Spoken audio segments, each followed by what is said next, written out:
Young boy spots his dad's picture in a billionaire's mansion. The truth will leave you speechless. Hook 0130.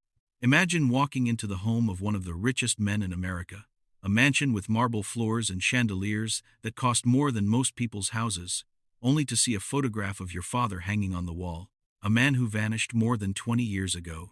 A man, the police said, walked away from his family and never looked back. But here's the thing. Your father and this billionaire, they supposedly never met.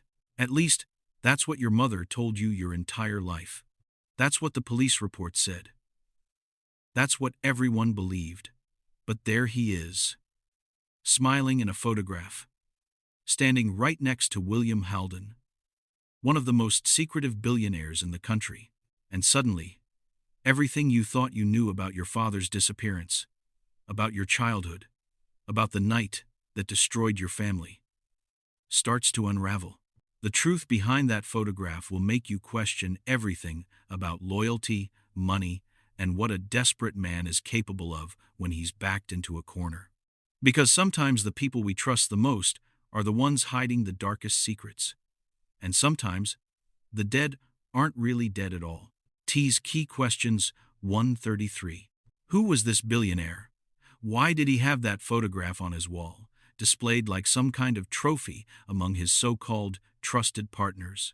And what really happened to this boy's father on the night he disappeared without a trace, leaving behind a terrified wife, a confused son, and absolutely no answers? Was he kidnapped?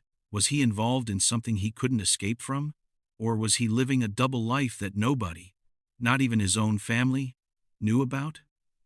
This is the story of Evan Carter, a 12-year-old boy whose life changed forever the moment he stepped into that mansion. This is the story of Laura Carter, a single mother who spent 2 decades believing her husband abandoned her. This is the story of Daniel Carter, a man who vanished in 1998 and became nothing more than a cold case file collecting dust in a basement somewhere. And this is the story of William Halden, a reclusive billionaire philanthropist whose name you've probably never heard, but whose influence reaches further than you could ever imagine. Stay with me, because the truth that connects these 4 people is darker, stranger, and more devastating than anyone could have predicted. Backstory. Character setup 310. Let's go back to 1998, Springdale, Pennsylvania. A small town where everyone knows everyone, where Friday night football games are the biggest event of the week, and where people still leave their doors unlocked at night. Daniel Carter was 32 years old. He worked as a systems analyst for a mid-sized tech firm about 40 minutes outside of town. Nothing flashy, nothing that would make you think twice. He had a wife, Laura, who taught 3rd grade at the elementary school. They had a son, Evan, who was just starting kindergarten. By all accounts, Daniel was the kind of man you could set your watch by. He coached Little League on Saturdays. He mowed the lawn every Sunday morning. Neighbors described him as dependable, loyal, hard-working, the kind of guy who'd help you jumpstart your car in the middle of winter without asking for anything in return. But in the week leading up to his disappearance, something changed. Laura noticed it first. Daniel had always been calm, steady, predictable. But suddenly, he was stressed, distracted. He started taking phone calls in the garage with the door closed. He'd leave the house late at night, saying he had to drive around to clear his head. When Laura asked what was wrong, he'd smile and say everything was fine, but she could see it in his eyes. Fear. Something was coming, something he couldn't stop. Now, let's talk about William Halden. In 1998, Halden was already a multimillionaire, on his way to becoming a billionaire. He'd built his fortune in the early days of tech, founding a company called Halden Industries that specialized in data security, encryption, and what they vaguely referred to as private intelligence solutions. By the mid-2000s, Halden had become one of those names you only heard whispered in certain circles. He didn't do interviews. He didn't appear at conferences. There's not a single public photograph of him after 2007. Rumors swirled that he was involved in classified government projects, that his company had contracts with agencies that didn't officially exist. But nobody could prove anything. Halden had built an empire on secrecy, and he protected it with lawyers, NDAs, and a level of paranoia that most people only see in movies. His mansion sat on 200 acres in the hills outside Pittsburgh. Security gates. Cameras everywhere. It was the kind of place you didn't just walk into. You had to be invited. And in the spring of 2010, 12 years after Daniel Carter disappeared, Evan Carter received an invitation. Evan was 12 years old. Smart kid. Quiet. He'd spent his entire childhood hearing stories about the father he barely remembered. Laura had done her best to keep Daniel's memory alive, but as the years went by, even she started to wonder if the man she married had ever really existed at all. When Evan was selected for a prestigious STEM scholarship program that included a visit to Halden Industries' private estate, Laura was thrilled. It was a chance for her son to see a world beyond their small town, to meet successful people, to believe that his future could be bigger than his past. Evan was excited too. Nervous, but excited. He put on his best shirt, combed his hair, and climbed into the bus with 20 other kids from schools across the state. None of them had any idea what they were about to walk into, and moments after stepping into that mansion, into a hallway lined with framed photographs of men in suits, shaking hands with William Halden, Evan's childhood, his family history, and everything he believed about his father shattered into 1,000 pieces. Before we dive deeper, let us know in the comments where you're watching from. We'd love to hear from you. And if you're new here, click on the subscribe button so you never miss any of our upcoming videos. The incident, crime, 10/20. Let's go back to the night Daniel Carter disappeared. March 14th, 1998. It was a Friday. Daniel came home from work around 6:30. Same as always. He ate dinner with Laura and Evan. Spaghetti. Evan remembers because it was his favorite, and his dad let him have extra meatballs. After dinner, Daniel helped him build a Lego spaceship while Laura graded papers at the kitchen table. Everything seemed normal, quiet, safe. But around 9:30, Daniel's phone rang. He stepped into the hallway to answer it. Laura couldn't hear what was being said, but she heard the tone of his voice change. When he came back into the living room, he told her he had to run an errand. Something about work. A file he needed to grab from the office. He'd be back in an hour. He kissed Evan on the forehead, grabbed his jacket, and walked out the door. That was the last time Laura ever saw her husband. At 10:12 that night, Daniel's car was seen by a neighbor turning onto Old Mill Road, a winding 2-lane highway that led out toward the industrial parks on the edge of town. At 11:04, his car was spotted again, this time by a gas station attendant who remembered him because Daniel looked, in his words, like he'd seen a ghost. At 11:38, Daniel's car was found abandoned on the side of Old Mill Road, about 3 miles from the Halden Industries property line. The driver's side door was open. The engine was still running. His wallet, his phone, and his keys were all inside. But Daniel was gone. At 12:02, his phone pinged one last time off a cell tower near the Halden Industries private access road. Then, nothing. Silence. The police launched an investigation, but it didn't take long for them to reach a conclusion. No signs of foul play. No evidence of a struggle.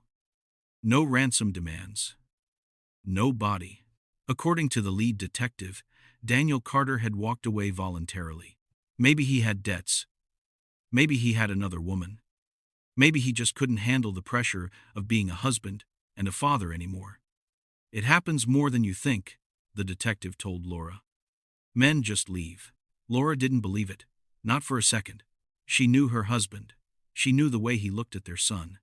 The way he held her hand when they watched TV at night. Daniel wouldn't leave. He couldn't. But the police didn't care what she believed. The case went cold within 6 months. The media moved on. The neighbors stopped asking questions. And Laura was left alone to raise their son, haunted by the ghost of a man everyone else had already forgotten. But Laura never stopped looking. She hired a private investigator with money she didn't have. She posted flyers. She searched online forums and missing persons databases. She called the police every few months, begging them to reopen the case. And every time she got the same answer: "There's nothing more we can do." But then, 12 years later, her son walked into a billionaire's mansion and found something the police never did. A clue, a connection, a photograph that proved Daniel Carter didn't just vanish into thin air. He was taken. And the man responsible had been hiding in plain sight the entire time. Evan stood in that hallway, staring at the photograph, his hands shaking. It was his father. Younger, maybe early 30s. Wearing a suit Evan had never seen before. Standing beside William Halden in what looked like an office. Both men smiling like old friends. The plaque underneath read, "Trusted Partners, 1997. Evan pulled out his phone and took a picture. And when he got home that night and showed it to his mother, Laura Carter did something she hadn't done in over a decade. She called the police. And this time, they couldn't ignore her. Because that photograph changed everything. Mid-video CTA, 2020-30. Quick check-in. If you're still following this mystery, drop a comment saying, "I'm still here," and tell me where you're watching from. I want to see who's truly locked in, because what comes next is going to blow your mind. Aftermath and investigation, 2030-35-0. When Laura Carter walked back into that police station in 2010 with a photograph of her missing husband standing next to one of the richest men in the country, the detective who'd dismissed her for 12 years suddenly had a lot of questions. But here's the thing. Having a photograph doesn't mean you have answers. The police reached out to Halden Industries. They requested an interview with William Halden himself. They were told, politely but firmly, that Mr. Halden did not recall ever meeting Daniel Carter. That the photograph must have been taken at some corporate event where hundreds of people cycled through. That it meant nothing. When pressed further, Halden's legal team provided a statement. Daniel Carter had never been an employee of Halden Industries. There were no records of him ever working on any projects, classified or otherwise. And as for the night he disappeared, William Halden had been in New York City at a charity gala, surrounded by witnesses. He had an airtight alibi. Case closed. Except it wasn't. Because Laura wasn't going to let this go. Not now. Not when she finally had proof that her husband's disappearance was connected to something bigger than a midlife crisis or a secret affair. She hired a new private investigator, a former FBI agent named Marcus Holloway, who specialized in corporate corruption cases. And Marcus started digging. What he found was disturbing. In the months leading up to Daniel's disappearance, there had been reports of strange activity around the Halden Industries facility. Security guards who quit without explanation, delivery trucks arriving in the middle of the night. Local residents who lived near the property complained about hearing loud mechanical noises, sometimes until 3 or 4 in the morning. But every time someone filed a complaint, it disappeared. Permits that should have required public review were pushed through without oversight. Inspection reports were redacted or missing entirely. It was like someone had scrubbed the record clean. And then there were the rumors. Whispers from former employees who'd signed NDAs so restrictive they couldn't even confirm they'd worked there. One of them, a man named Aaron Tripp, agreed to speak with Marcus off the record. What he said sent chills down Laura's spine. Aaron claimed that in the late 90s, Halden Industries had been running an experimental research division that dealt with something called predictive behavioral modeling, essentially using data to predict and influence human decision-making on a massive scale. It was cutting-edge, dangerous, and possibly illegal. Aaron said that the project required test subjects, volunteers, supposedly. But Aaron had seen things that didn't sit right with him. People who came in for interviews and never came out. Security protocols that seemed more suited to a prison than a research facility. And one night, Aaron saw something he wasn't supposed to see. A man being escorted out of the building by armed guards. The man was shouting, struggling, saying he was going to expose everything. Aaron didn't get a good look at his face, but he remembered the jacket the man was wearing, a dark blue windbreaker with a yellow stripe down the sleeve. When Laura heard that description, she went pale. She walked to the closet in her bedroom, the one she hadn't opened in years, and pulled out a box of Daniel's old clothes. At the bottom, folded neatly, was a dark blue windbreaker with a yellow stripe down the sleeve. The same jacket Daniel had been wearing the night he disappeared. Marcus pressed Aaron for more information. But Aaron refused to say anything else. He was scared. He'd already said too much. But before he ended the call, he told Marcus one last thing. If you're looking for the truth, don't look at the people who disappeared.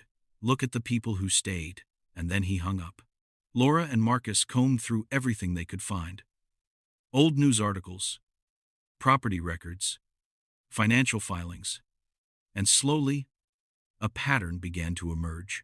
In the years following Daniel's disappearance, at least 4 other men with similar backgrounds had vanished under mysterious circumstances. All of them had worked in tech.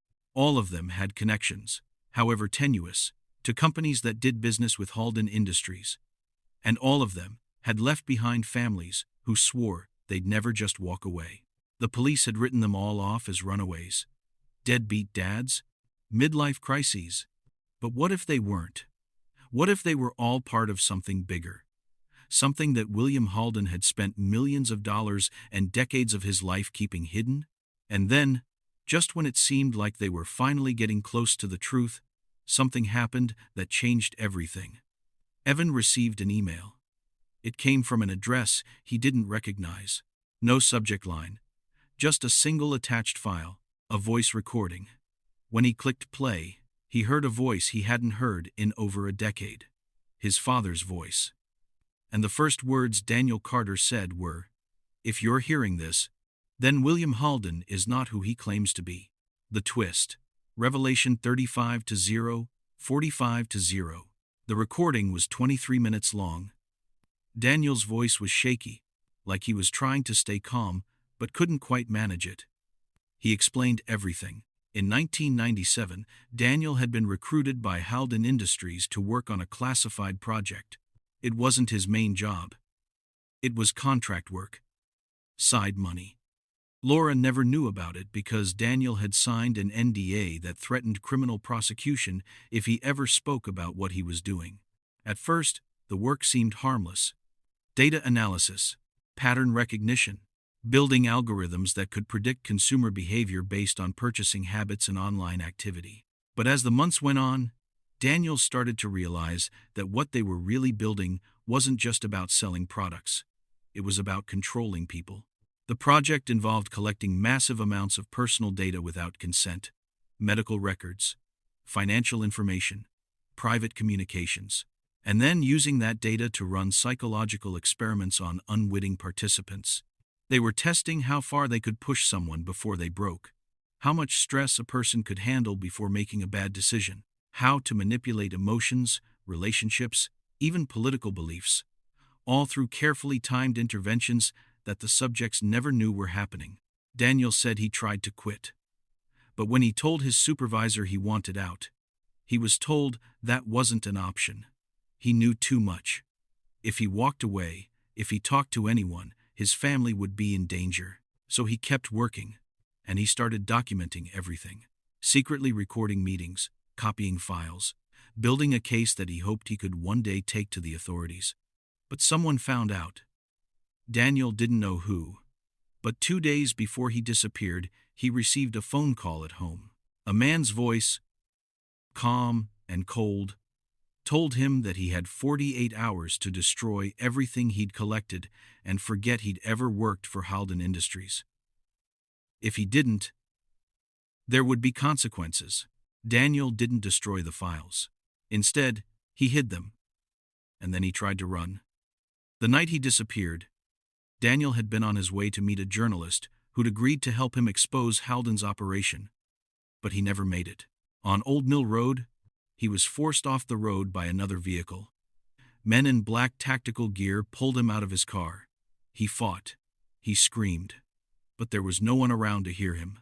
They took him to a facility he didn't recognize, somewhere underground. And for the next 6 months, Daniel Carter was held captive. He was interrogated, threatened, told that if he ever tried to contact his family, they would be killed. Eventually, they made him an offer: disappear completely, change his identity, live under their supervision, or they'd make sure Laura and Evan disappeared too. Daniel chose to disappear. He spent the next 12 years living in different cities under different names, always moving, always looking over his shoulder.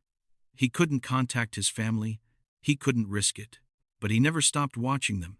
He kept track of Evan's school records. He saw photos of Laura at community events. He knew when they moved to a smaller house. He knew when Laura started working 2 jobs, just to keep the lights on. And it destroyed him, but he stayed away because he thought that was the only way to keep them safe. Until he saw something that changed his mind. A news article about a scholarship program for gifted students, hosted by Halden Industries. And one of the students selected was Evan Carter. The moment Daniel saw Evan's name on that list, he knew. Halden hadn't forgotten about him, and now they were coming for his son.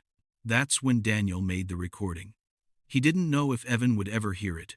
He didn't even know if he'd survive long enough to send it. But he had to try. He explained everything: the experiments, the disappearances, the people who'd been silenced. And he told Evan that if anything happened to him, if he disappeared again, there was one person who could help. A woman named Dr. Rebecca Klein. She'd been the lead researcher on the project until she had a crisis of conscience and tried to blow the whistle. Halden had buried her too, ruined her career, destroyed her credibility. But she was still alive, and she still had proof. At the end of the recording, Daniel's voice cracked. He said, "I'm sorry, Evan. I'm sorry I wasn't there. I'm sorry I couldn't protect you the way a father should. But I need you to know that everything I did, every choice I made, was to keep you and your mom safe. And if you're hearing this, it means I failed. So, please, finish what I started. Don't let them get away with this." And then the recording ended. Evan sat in his room, staring at his phone, tears streaming down his face. His father was alive, or at least he had been when he made that recording. And William Halden, the man whose mansion Evan had walked through just days earlier, was responsible for everything. Final twist. Resolution: 45-0, 55-0. Laura contacted Dr. Rebecca Klein. It took weeks to track her down. She was living under a different name in a small town in Montana, working as a high school science teacher. When Laura finally reached her on the phone and mentioned Daniel Carter's name, there was a long silence. And then Rebecca said, "I was wondering when someone would finally come looking." They met in person. Rebecca brought a flash drive containing years of research, internal memos, and recorded conversations that proved everything Daniel had said in his recording. The experiments were real, the disappearances were real, and William Halden had built his empire on the suffering of people who trusted him. Rebecca explained that the project had been shut down in 2001 after too many people started asking questions. But the damage had already been done. Dozens of lives had been destroyed, families torn apart, and Halden had walked away without ever facing consequences. But here's where the story takes a turn that no one saw coming. Rebecca told Laura that Daniel was still alive. He'd been living in a small town in Oregon under the name David Brennan, working as a mechanic. He'd stayed hidden for over 2 decades, too terrified to reach out, convinced that if he ever resurfaced, Halden's people would come for his family. But when Daniel saw that Evan had been selected for that scholarship program, when he realized that Halden was trying to pull his son into the same nightmare that had consumed his own life, he couldn't stay silent anymore. He'd sent the email. He'd risked everything. And now, he was waiting. Laura couldn't believe it. After 20 years of grief, of wondering, of sleepless nights and unanswered questions, her husband was alive. Evan was in shock. The father he'd mourned his entire childhood. The father he'd built up in his mind as some kind of tragic hero was real. And he was out there, waiting for them. With Rebecca's help, they arranged a meeting, a small diner in the middle of nowhere, 3 states away from where any of them lived. Laura walked in first. And there, sitting in a booth by the window, was Daniel Carter. He looked older, worn down. His hair was graying. His hands were calloused. But it was him. When he saw Laura, he stood up. And for a moment, neither of them knew what to say. And then Laura crossed the room and slapped him. Hard. "You let me think you were dead," she said, her voice shaking with anger and relief, and a grief so deep it didn't have a name. "You let your son grow up without a father." Daniel didn't defend himself. He just nodded. "I know," he said, "and I'll spend the rest of my life trying to make it right." When Evan walked into the diner and saw his father for the first time in his conscious memory, he didn't know whether to hug him or scream at him. So he did both. And Daniel held his son and cried in a way that men who've spent 20 years running for their lives don't usually allow themselves to cry. But the reunion was bittersweet, because the danger wasn't over. Halden was still out there. And as long as he had power, as long as he had money and influence and the ability to make people disappear, Daniel's family would never be safe. That's when Rebecca pulled out the flash drive. She'd spent years collecting evidence, waiting for the right moment to use it. And now, with Daniel's testimony and Evan's discovery of that photograph, they finally had enough to go public. They contacted a journalist, not just any journalist. Someone with a reputation for taking on powerful people and winning. And within weeks, the story broke. Front page of every major newspaper. Lead story on every news network. The whistleblower. The missing man. And the billionaire who built an empire on lies. William Halden's lawyers tried to bury it. They filed lawsuits. They issued denials. They claimed it was all a conspiracy. But the evidence was too strong. The testimonies were too consistent. And slowly, piece by piece, Halden's empire began to crumble. Government investigations were launched. Former employees started coming forward. And while Halden himself never faced criminal charges, his reputation was destroyed. His company collapsed. And the man who'd spent decades hiding in the shadows was finally dragged into the light. For Daniel, Laura, and Evan, the victory was hollow. They'd gotten justice, or as close to it as they were ever going to get. But they'd lost 20 years. Years they could never get back. Daniel tried to rebuild his relationship with his son, but it wasn't easy. How do you explain to a child, now a teenager, that you loved him so much you stayed away? How do you make up for missing birthdays, holidays, first days of school? All the little moments that make up a life. Evan wanted to forgive him. He really did. But forgiveness takes time. And some wounds don't heal just because you want them to. But here's the thing. They were trying. That's more than a lot of families get. And maybe, in the end, that's enough. But there's one more twist. One final piece of the story that makes everything even more devastating. Rebecca told them something she hadn't mentioned before. Something she'd kept to herself because she didn't know if they were ready to hear it. Halden hadn't just wanted Daniel. He'd wanted Evan. The scholarship program wasn't random. Evan had been specifically selected because of who his father was. Halden's researchers had been studying him for years, tracking his academic performance, monitoring his social behavior, because Evan had something Halden's experiments desperately needed. A rare genetic marker that made him an ideal candidate for the next phase of their research. If Daniel hadn't sent that email, if Evan hadn't found that photograph, if any one of a dozen small things had gone differently, Evan would have ended up just like his father. Taken, hidden, used, and then, when he was no longer useful, disappeared. When Evan found out, he didn't say anything. He just walked outside, sat down on the curb, and stared at the sky. Because sometimes the weight of what almost happened is heavier than the weight of what did. Engagement CTA. and strong close, 55 to 0, 60 to 0. In the end, a father wasn't running from his family. He was dying, trying to save them. And it makes you wonder, what would you sacrifice to protect the people you love? And how many secrets are hiding right now, behind the doors of the powerful, in the mansions of people whose names we'll never know? What do you think happened that night on Old Mill Road? Was justice truly served?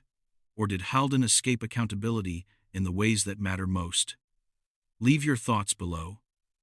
I read every single comment, and if this story shocked you, wait until you hear what happened when a woman found her missing sister alive in someone else's family photo.